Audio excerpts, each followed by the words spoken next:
रिया और रीमा। जादुई पंख। एक छोटे से गांव में रिया और रीमा नाम की दो बहनें रहती थीं। रिया बड़ी बहन थी जो साहसी और जिज्ञासु थी, जबकि रीमा छोटी बहन थी जो शांत और कल्पनाशील थी। एक दिन जब रिया और रीमा जंगल में घूम रही थीं, तो उन्हें एक चमकदार पंख मिला। पंख नीले रंग का था और उसमें इंद्रधनुषी रंगों की चमक थी। उन्होंने पहले कभी ऐसा पंख नहीं देखा था। रिया ने कहा, यह कितना सुंदर है। मुझे लगता है कि यह किसी जादुई पक्षी का होगा। रीमा ने कहा।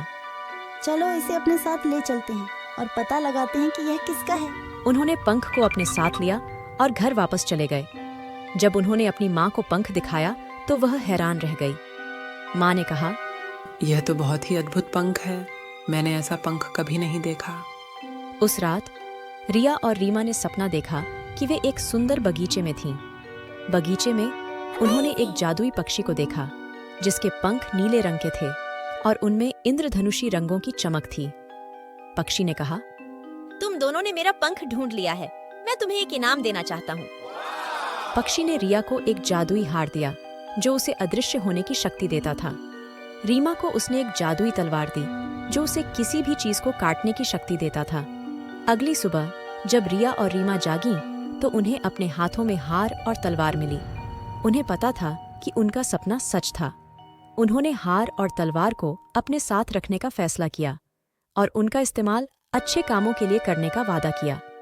कुछ दिनों बाद गांव में एक राक्षस आ गया जो लोगों को परेशान कर रहा था। रिया और रीमा ने राक्षस का सामना करने का फैसला किया।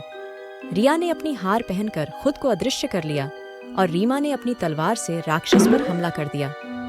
राक्षस रीमा की तलवार से बच नहीं पाया और हार गया। गांव के लोगों ने रिया और रीमा को धन्यवाद दिया और उन्हें गांव की रक्षक घोषित कर दिया।